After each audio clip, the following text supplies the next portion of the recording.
So I'm excited to have you here. You're Thank actually you. in one of our classes right now. I am. I'm in an intensive. How's it going? It's going so good. I've had so many takeaways from yesterday. Oh, good. And today has already started really good. The Nice. new stitch, it's just amazing that So you good. can just learn so much. I know, all the right? time. And Yeah, it's I nice. can never- It's nice to like get away and like refocus a little bit. Like, 100%. do you have kids? I can't remember. I do. I have 2 boys, 16 and just freshly 13. So they're older. You can like kind of leave them and know Yeah. they're not gonna fall off a cliff or anything crazy. Yes. They're But fine. it's They'll be alive when I get home. kind of nice when you take like I call it an adult trip, like by yourself. No I call kids. it education vacation. Yes, Yeah. right. Yeah, I love You're like leaving. I'm gonna have a glass of wine tonight. I'm Yeah. gonna take a bath. Like It's just like so good to do for yourself, really. Like Yeah. I love my time. I usually stay Yeah. for convention by myself because I like the time.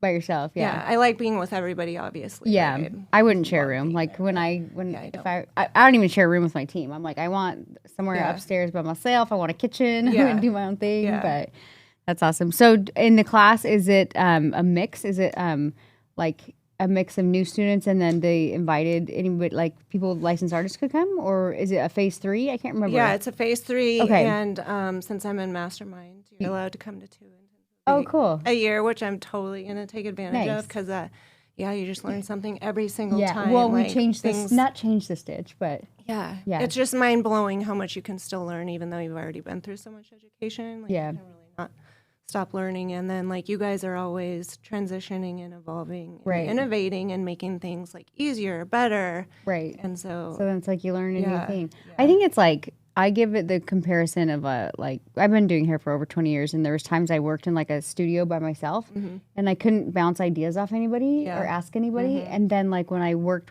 in like a full service salon, it was just like you could learn more when you're around more people. You Yeah, know, absolutely. So I feel like education is one of those things that it never ends. Yeah. And MBR is one of those things specifically. Like since I started teaching, it's evolved too. So it's not, that's why it's like, it's never like one and done with any education. I think it's interesting how like there's so much color education. Like think about it. There's always continuing color education, but who offers continuing extension education? Right. It's like one and done. no. Isn't that wild? It's crazy, and it's crazy because it just shouldn't be like that. I love that you Right. guys are like changing the industry because this is how it's supposed to be done. This is like the correct way Well, to stay current and educated and really get good at something. I keep Right. coming back because I don't want to be mediocre. yeah, exactly. Like I always want to continue to learn, and I'm competitive with myself. And like, you guys are just the best support system. Awesome. I love that you guys are coming back and utilizing that time, because it's like you think, oh, I've already taken the classes, but then and it's fun to like see people again too, obviously like teachers, students, and that kind of thing. But yeah, I love that you're utilizing that. Where I can't remember where you live. You're in California, but Yeah, I, don't I know live where. about 4 hours north. Okay. In Paso Robles, California. Okay. Yeah. Did you drive? I'm I assuming? did. One of Okay. my good friends lives in Lake Forest, so I stay nice. with her when I'm at the intensives, and then I like to stay wherever we are for the convention. Yeah. yeah. So, is there a flight in? Or can you fly here? It's only, I guess, 4 hours. I was like, I don't know. I've never checked. I know. It was like 4 hours is like, I always tell my husband, I'm like, I won't drive more than 4 hours. But like 4 Yeah. hours is like, if you're going to fly there, it Yeah. doesn't really save you any time. It's like doable. So, Put on podcasts. yeah, and just for it. go with it. Yeah. So tell me, how long have you been behind the chair? Oh gosh, I've been behind the chair like somewhere around 20 years, like probably. I don't know. I somewhere I in stopped there. counting after 20 Yeah, years. like I'm like I don't know, 20. I was like- something like I that. feel old when I like. It's weird. Yeah, it is weird. 'Cause I don't It's weird feel to old, say. but then when I say I've been doing Same. hair for 20 years, Yeah. and then like half the girls at my salon that work for me are in their 20s, I'm like, I could be your mom. Maybe not. I guess I couldn't be their mom. I'd have to have Yeah. kids when I was like 15. But so do you? I can't. I feel like I know everybody, but I don't. Like Yeah. obviously, I've I seen mean, you you throughout have the so many years. artists. I You can't know, keep track. and but it's like I kind of I follow everybody, and I Yeah. try to like watch your stories and all the things. But tell me, so you've been doing hair for almost 20 years, and I can't remember if you're a salon owner. I am not a salon owner. Okay. I've actually been in the same salon for the majority of my career, which is Okay. not common in this industry. Yeah. But I've been with the salon owner for, I don't know, like I want to say like 18 years or. Wow, that's impressive. Yes, I know. Do you just rent a station? I do rent a station, and all the stylists have like been there forever. Oh, that's good. Yeah. So it's just like a good, do you feel like it's just like a good community? Like what keeps you guys all there? I feel like salons are notorious for somebody goes crazy and then they pull another person and they band together and you get the crazies in the salon. I think that she's just a good salon owner. Like she definitely is like good at the business aspect of it. And she's also good at keeping the salon culture healthy. Oh, and if somebody comes in and it's not working, like she doesn't have a problem like letting them go. Yeah, she's like, you're the thorn. Yeah. How many chairs are in there? There is 10. So it's a good size salon. Yeah. Nice. Yeah. Does anybody else in there offer MBR? No. Oh, Another good. girl started doing like the Bellamy after okay. I did. But no, I think the closest person that does NBR is like an hour away from me. Oh, that's nice. Yeah. Is your entire clientele MBR? Not quite yet. Not quite yet? But I have like, I know this is late. I hate it.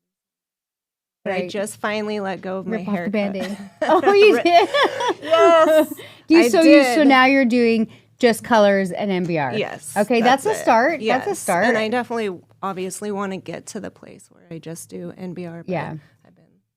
It's scary. Well, it is scary. It's so interesting because I feel like I've talked to several artists. Like I'll still do coaching calls with people and counsel and things like that, or I'll do hot seats if somebody wants to specifically have a call with me. Yeah. And it's interesting because I've taken some scary leaps where I was like, screw it, I'm going to let go of all my colors. But I had other income from education and things coming in. So I even tell people, I'm like, you don't have to like do it all at once. Like don't drop everything, especially if you're doing like multiple different colors, cuts. I mean, the first thing I always say you should go is like men's cuts. Yes. And then I'm like, then haircuts, then single process colors that you just don't like doing. Like the people that come in and they're like, I need a glaze or a root touch up because it's just not worth the money behind the chair. It's not at all. And so it's like if you slowly start letting things go, then you're even at a point where you're like, for me, I was like, okay, I'll do color and MBR, but I was like, you don't get a partial or a root touch up. Like you come in and I look at your hair and it's a set price. Yeah. And I'll do whatever I feel like your hair needs. Exactly. And if it needs 10 foils and a base and a toner, then that's all it needs. If it needs 65 foils, that's what I'm going to do. Unless it's a color correction, then I would charge a little more. But yeah, I think it's like, it's scary, but when you do it just like slowly. So now do you still have like some single process colors and things like that maybe that you could like go next? Few. Like I definitely, when I first like was getting into your education, like I was looking around the salon and I was like, I'm not going down like that. Like these people were getting older and their clients are getting older and even the younger stylists, like I felt like their clientele is getting older. So no, I don't do very many anymore. Yeah, that's good. Which is nice. Yeah. So I feel like when I do highlighting and stuff is always like feels more creative and fun. And I am doing like more of that, which I love. Yeah, I do enjoy. It's hard too to like let something go if you actually enjoy doing it. How many days a week are you behind the chair? Only 3. Oh, that's good. See, it's crazy because when I was doing cuts and colors and extensions, I mean, this is like years ago when I was first starting my brand. I was like, I wanted to be more with my kids when they were little. Yeah. And I was like, man, it just became like a numbers game. I'm like, okay, because I had extensions every single day, but I was working 5 days a week. Yeah. And I was like, okay, if I just like got rid of most of my colors and consolidated my extension clients, I think I'd only work like 2.5, 3 days. Yeah. And so that's what I did. And I was like, almost felt guilty for the other days off. I was like, what am I going to do? But because my kids were in school. But then I was like, when I looked at like what I was making, I was like, okay, so that's why I like, still to this day, that's what we preach is like, I call it 3-3-3. Yeah. So like, if you can get 3 extension clients and work 3 days a week, you make amazing money. And then you can have 2 days off to work on your marketing or your structure of your salon or hang out with your kiddos. Or whatever it is. So I always, I think 5, I mean, if you've been behind the chair for 20 years, you're like, I'm not standing on my feet. No, you just like mentally don't want to. Yeah. And physically also, like I'm in my 40s. So like standing all day for 5 days a week sounds like torture. Exhausting. Yeah. I find it, like I'm still behind the chair a little bit, but mostly for education or like if I have a few clients, I'll sneak them in. Yeah. But when I was working like that full day, even though it was only 3 clients, I think people don't realize it's not just like being on your feet, but it's mentally exhausting because you're thinking about formulating, you're thinking about placing the hair, you're entertaining your clients, like then you're listening to your clients, like whatever emotional support they need. Yeah. So by like by the time you get done, I remember I'd just be like physically and emotionally just like dead. Totally. I was like, so that's why I was like, okay, I can't do this 5 days a week. It's just exhausting. Yeah, I'm happy again behind the chair. Yeah, now. yeah. Like, and it really is since like making the shift. Nice. And all of the things like, I wanted to implement as much as I could from what I'm learning because that's what I'm here for. So 3 days has been nice. And then I call them admin days. But then you're like, the other days, you are trying to work on making content or taking a color class online or doing your Generals 10 and your QuickBooks and like doing all the other things. That you never wanted to do on the weekends. Yeah. Because you're like, I just fucking worked all week. Oh, I just keep working. I used to come home. I call these the dark years. I used to like drive. We lived up in Ladera and I would drive like 30 minutes to Laguna to work. And I would get there. I would drop off my kids at school, and then I would work all day, and then I would get home, and they would already be in bed. And then I would do my numbers, and then I would do my marketing, and then I would do my blogging, and then I would just cry myself to sleep. That sounds exhausting. Yeah, but it was like I was trying to hustle and build a brand. Totally. And so there's seasons of hustle. There's seasons of hustle. I get it. And then once you are kind of like out of the dark years, but I think artists are notorious for like being in the dark years for too long. Yeah. Like, and they don't actually like do their numbers or look and see what they're making or figure out what services they should be taking and what services they should not. Like, they just keep thinking if I keep hustling and hustling and hustling, and what ends up happening is they're in the industry 20 years and then they just burn out. Yeah. And then they're like, I think I'll go do real estate. And you're like, you're not going to be successful in real estate. If you can't figure it out in hair, it doesn't mean you're going to go somewhere else and be able to figure it out. It's like lack of tools. Yeah, exactly. Lack of tools and commitment and believe in yourself, I guess. I guess you could say. So so you've been behind the chair for 20 years. You're working your 3 days. What's your biggest hurdle right now? Like, if you could change some things, what would it be? Do you have an assistant? I do not. Okay. My biggest hurdles I feel is like I love being at my salon. Obviously, I've been there forever, but I feel like it is not set up for me in the new version of me as far as like photography needs and like coloring wefts and all of the things. So I feel like that's a hurdle for me. Okay. And then I think I feel like sometimes I'm super creative, like with marketing, and then sometimes I like get in a little like slump. Yeah. And then I feel guilty because I'm like, oh my gosh, I'm such a loser. I didn't. You're like, and then the guilt makes you not want to do it even more. Yeah. And then you're like, and then you have to like get back into it. It's like go to the gym, you feel guilty, and then you start and you feel good again. A couple of days off, and you're like, oh. It's crazy though too. I feel like specifically with marketing, like the game's changing a little bit. I feel like it's shifting. It's totally shifting. And 100%. If you've been doing hair for 20 years, like I feel like it's almost going like people that started doing hair when the Instagram era is what I'm going to call it. Yeah. They didn't have to have a web page. They didn't have anything. It was like DM me, and they just had to have pretty hair pictures. And now I feel like it's so oversaturated that it's like slowing down. Yeah. So now artists are coming to me and they're like, how come I'm not getting leads? And I'm doing everything. I'm like, then you got to do something different. Yeah. So I would say like, don't get discouraged with your marketing. In fact, like I said, like even how we've been teaching Daily 4, we're shifting the messaging there. Because it can't just be like, oh, I call it checklist posting or checklist marketing. Yeah. Checklist marketing doesn't necessarily bring you more leads. It's just like you check the box so you don't feel guilty, right? Right. And then you're like, oh, I don't feel guilty. And you're like, but did I get any new leads this month or this week? And you're like, well, no. Yeah. So there's no reason to feel guilty over something that's not working, but to be aware, right? Yes. So I've been telling you, do you have a webpage? I do not, and that is one thing that is like on my list to do. I got a lead from Julia to help with branding and stuff. Oh, cool. Okay. Because I kind of understand like what I like and what I want, but I don't know exactly like how to go about that. And like, like as far as I built a website myself and it's garbage, and I don't want they always anybody are when you to do them see yourself.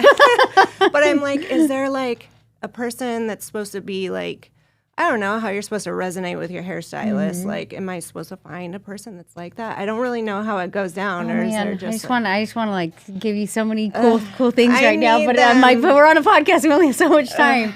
So it's kind of like what I'm seeing. I'm actually redoing all of my sites across the board. Oh my gosh. All of them. Wow. Like that's my goal to finish them by the end of this year. Because like I said, I believe that the marketing and the messaging is changing and you have to adapt with what's working. So now you do need social media. Your social media, your Instagram needs to be like, it needs to be beautiful pictures and it needs to be like, feel like people can connect to you. Yeah. So it's got to be like your portfolio, but it also has to, like, it can't just be pretty hair anymore. It has to be like videos of you talking about hair, or connecting with the audience or whatever it is. Because then they're like, oh, I like Ashley. I trust her. She seems very knowledgeable and she knows what she's talking about. But then you also need to have a landing page because I'll tell you why. People with money, they're not on Instagram. Guess what they're doing? They're Googling. You're just Googling. So you need to have a really nice landing page with a lot of stuff in your area that's going to pick up on SEO so that when people Google, they find you. Yeah. And then what's the first thing, if you find a business online, what do you do when you find them? And then when you're scrolling on their Instagram, what do you go check up next? When I'm on their Instagram? Like if you found like a company and you're like, oh, it looks legit.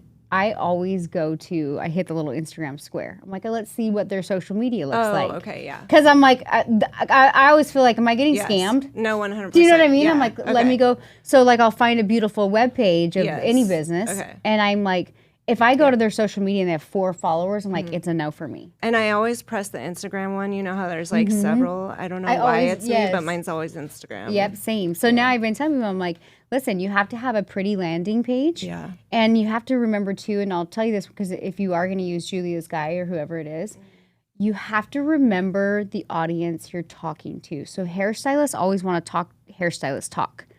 And then I see people's videos and I'm like, dumb it down. I mean, I know that sounds crazy, but I'm like, this is why buzzwords catch with clients because they don't know. Yeah. They know they want natural hair extensions. They know they want luxury hair extensions. They know they want hidden hair extensions. They know, like all these little buzzwords make sense in their brain. Right. So we're trying to be like, the bead diameter and the da-da-da-da-da-da, and they're like, I don't know if I need that. Like you're supposed to like act like you're talking to like a 5th grader, right? Basically, like somebody should be able to understand what you're saying. I always say like your webpage should be like a little more refined and clean. Yeah. And then your Instagram should literally be like, hey, do you want luxury hidden extensions with a flawless color blend that won't damage your hair? Yeah. Let me tell you how to get that. Yeah. So when you're creating any kind of marketing, and it's tricky because I have multiple brands. So I have to be like, okay, which audience am I talking to? Yeah. But as an artist, you're like, I just want women who not only want hair extensions, what they want beautiful, they want custom color, they want to know, like, if you position yourself as a luxury artist, like, you're already going to get rid of people that aren't going to sit in your chair because they're not going to pay you. Right. So if you position it as, like, I always say, like, position yourself as, like, a high-end hotel. So when you're getting ready to create, I don't know if you're going to create a video on your landing page, but should I? I would recommend doing that then because again, you want to describe what makes you different, what makes your salon different, using all these buzzwords and things like that. But then you want to have a video, and you're like, "Hey, I'm Ashley, and welcome to what's your salon name?" So no, they just changed it. Rue Collective. Rue Collective? Yeah. So you could be like, hey, I'm Ashley. Welcome to Rue Collective. It's a beautiful salon here in California. Paso Robles. Okay, so like immediately say where you live so people know. And then I would just like share like your story and like why you're passionate about hair. Give people like 2 minutes to connect with you. Then talk about I do, Naturally Rose hair extensions. It was the original with hand-tied hair. And just kind of don't like talk to him like it's a stylist, but what are the benefits of Naturally Rose? Okay. So it's like a 3-minute video just so people can connect with you. Okay. And I will tell you right now, I'm not a reader. Like, are you? I don't want to read a lot. I don't want to read a lot either. I'll read a little bit. Same. I don't want to read, like, if it's like this, I'm like, no. Same. I always say I speed read, so I catch words like hidden, like I catch all the buzzwords. And then I love connecting with people. I'm like, if I turn on a video and there's this crazy punk rocker tattooed girl with spiky hair, I'm like, not that you're not cool, you're just not my vibe. Right? So I want to make sure if I come on your video, I'm like, oh, she's beautiful. I love her color, her style, her vibe. She seems warm and friendly. Yeah. So that's what I would say for your, I feel like this is a hot seat, but it's really a podcast. I like it. I will take it. But yeah, I'm just, that's what we've been doing with counsel right now is like helping them really refine their branding. Yeah, that's what I need. Yeah, and just taking it's like your hair can be like next level beautiful, but your branding has to match it in order to get those clients that are going to pay you that. Yeah. Right? Yeah, I feel like my branding is soft. Like I know I need to have a really good landing page, hire somebody to do SEO, and then like get hip with like Yelp and Google reviews. And those are definitely on my hit list. It's on my hit list too, though. Like I said, like the game is changing a little bit, and everyone's like, "We're in a recession." I'm like, "We're not in a recession. It's just that what was working is not working, and so we have to evolve." Yeah. And a lot of people that don't evolve are just going to get stuck in the weeds, and the people that do rise and evolve it's going to be a new dating pool. Yeah. Do you know what I mean? Yeah. Consumer behavior is changing, so it's Yes. like we're having to figure out like what to do Right. and how to change too. So So that I feel like everybody's like the most social and unsocial with social media. Do you know what I mean? Like, yeah. I feel like I've never like I'm going out of my house less. Like 2020 really changed the game. Yeah. Like I feel like I'm only social on like podcasts. I'm Yeah. like, do I talk to people? Do I go out? I don't get my groceries anymore. Do you get Yeah. your groceries? I do actually. Good for you. I know, but I feel like I shouldn't. Oh man, I don't know if I'm just lazy or what it is. Like every once in a while I go to Target because I do like Target. Because you do. Our Target like rearranged, and now I'm like, oh no, I don't like it. Oh. But I mean, the alternative is Walmart, so No, don't do it. I know. Don't always like, I'm gonna get pink eye if I go in there. But I just hate the checkout. Last time I went to a Walmart, I was like, why is this checkout 15 minutes and the lady in front of me is writing a that's check? aggressive. People still write checks? No. Why does she have a checkbook? Is she have coupons? Do people is there my newspapers? Do gosh, people that's still cut hilarious. coupons? Oh, it's rough. I can't go to Walmart mainly just because the checkout. I'm like, I can't do it. And Target, I love I think they have cute clothes. Yeah, they do. I secretly am like, oh, a new sports bra, and I got some bananas. Like, I love getting their tanks and like t-shirts. And yes, stuff. oh, sweats are good there. I don't know how we got off track, but yeah, I feel like everything now is like, it's like people are lacking connection, and so with the market changing and that kind of thing, I've even been telling a lot of like the council students are like, yeah, I'm doing my daily form, I'm posting, I'm cleaning up my website. I go, guess what else you got to do? I'm like, remember when social media wasn't alive? How did you get clients? And they're like, what do you mean? I'm like, you were social. Oh. You had to network. You had to go to like local hair events or my goodness. local events and like Yeah. talk to people. Or one of the things I like to do, I used to do this. It's kind of embarrassing to admit, wanna but know.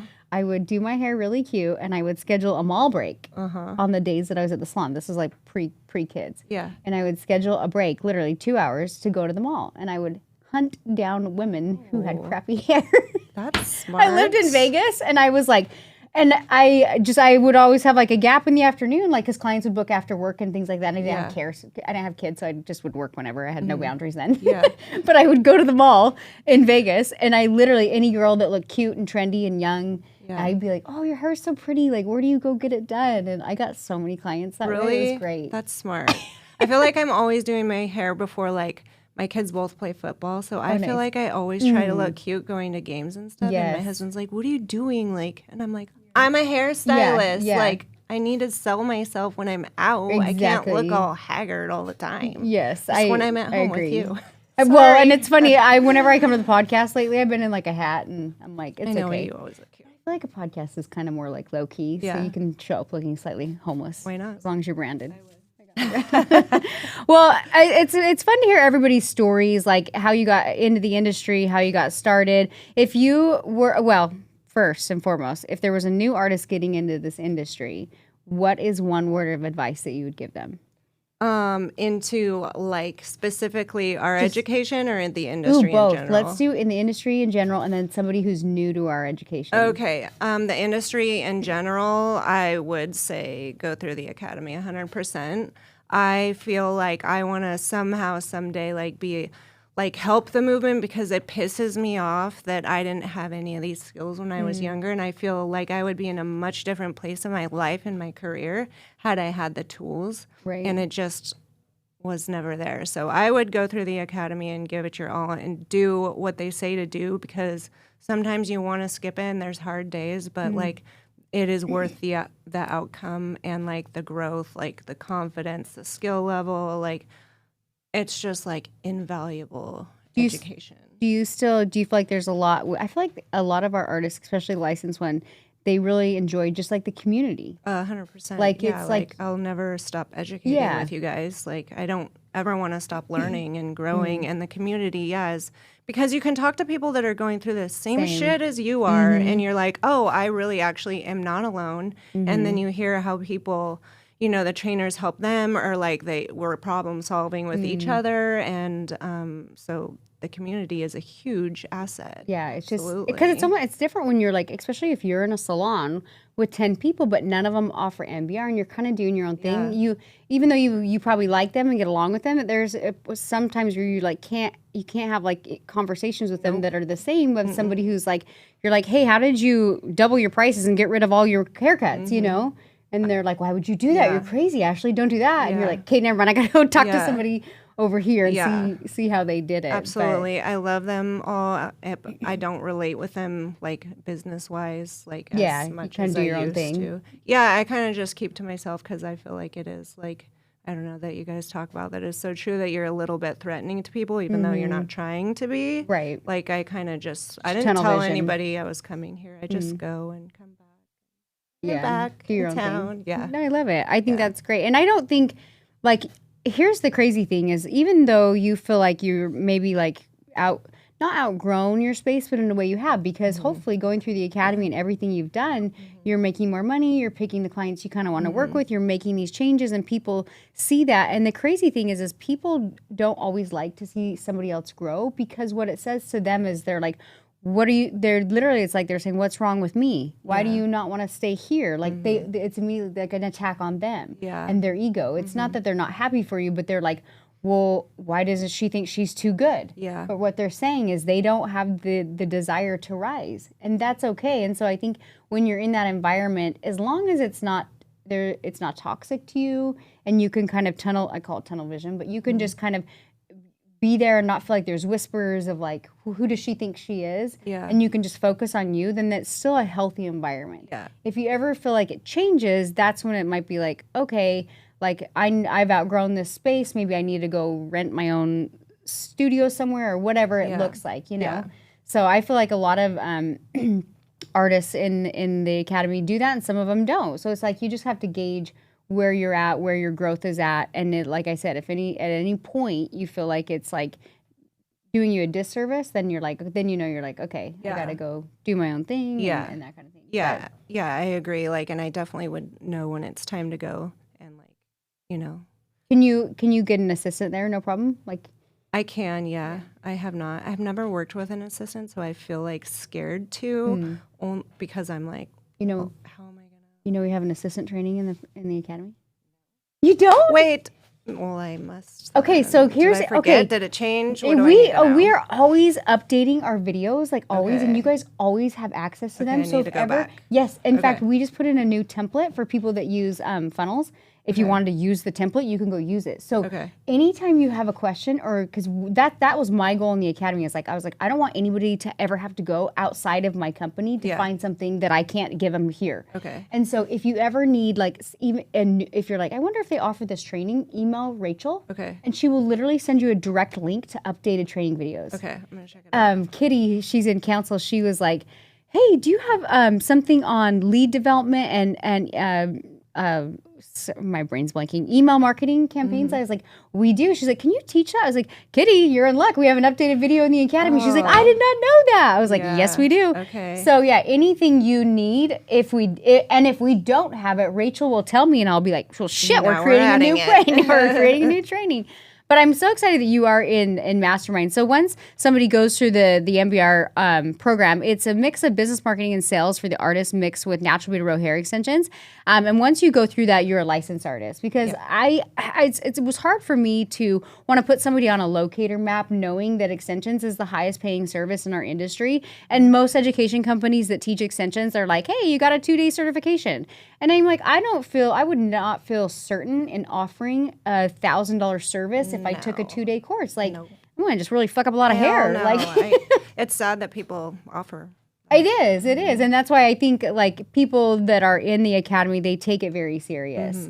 And I love that you're in Mastermind now and you're coming back and you're utilizing the tool and the education, because certainty sells, meaning if you're certain in your craft, it shows up on your Instagram, it shows up in your messaging, it shows up in your marketing. Yeah. And people are like, wow, Ashley really is an expert and knows what she's talking about. I even love when I see artists coming out here and talking about, hey, I'm out in Dana Point, because clients love when you're taking classes. Oh yeah. They're like, what's the new thing? I like, make sure to tell them. Yeah. You're like, by the way, I just went down to Dana Point, so you're getting a new stitch. And they're like, ooh, I'm so excited, you know? Yeah. So it's crazy. Okay, so my homework assignment for you is to get an assistant. Okay. Watch the training first. And watch the training first. And also, I will say with an assistant, I worked for 10 years behind the chair without an assistant, and then I hired an assistant, and I was like, this is garbage. This is slowing me down. And then I was like, okay, I have to figure this out. And so I would say my biggest word of advice, do go watch the training. Okay. But my biggest word of advice for hiring an assistant is don't assume they know anything. Literally. Okay. They are hired there to assist you, and it's an opportunity for them to learn with you. Okay. So when you hire an assistant, you should never feel bad for asking them to do anything. Ever. And I think that was my mistake. I was like, will you please grab this? Can you please? And I'm like, this is an opportunity for them to learn from me. They should be soaking this in like a sponge. Many years of experience. Yes. And so it's like, I always say, like, when you're a seasoned artist, what I'm really saying is when you're an old lady like us, you should have somebody where you position it when you hire them, like, hey, this is a learning opportunity for you. So make sure when you do the interview process that they know it's an opportunity. Your verbiage, yes. Selling it. And then also communication. Never, like I said, if I have an assistant who's standing in my space, you know, sometimes you're like, please don't hover. Like, are you ever like that? Like, if someone's like in your bubble, you're like, why are you? I will tell them, I'll be like, hey, I don't need your help right now. If you want to go over there and organize some color or sweep up, I'll let you know when I need you. So like even down to stuff like that, where I'm like, you're in my space, like move. Yeah. Or I'll just call them back. I'll be like, hey, Mary, come back. I need your hand for a second. So communication is key. Okay. Like anything you want them to do, they are there to learn and assist you. So that's my advice for everybody. If you don't have an assistant and you feel like it's going to hold you back, it's not. You have to be a very good teacher, communicator, and educator. And if you do that, like you'll realize that having an assistant is invaluable for you. It makes it so that your clients will have a better experience, and it props you up as a professional in the industry. So that's your homework. And I'm going to DM you in like 2 weeks and be like, are you interviewing? I like it. How's it going? I'm in. But I love it. Okay, well, thank you so much for being on the podcast. It's good to get to know you a little bit more. Yeah. I feel like when I do these podcasts, it's kind of fun. I feel like I'm like taking you out for coffee, but we're just really talking and hanging out. Yeah, I love it. We'll have to meet at Target next time. We'll see what they rearranged. All right, you guys, tune in every Tuesday for a new episode of the Big Money Stylist podcast. Again, I'm Danielle KY. I created the system of natural beauty row hair extensions. If you want more information on my education, if this podcast resonated with you, go ahead and share it. And for education information, go to mbr.education. All right, you guys, we'll see you next Tuesday. Bye. Bye.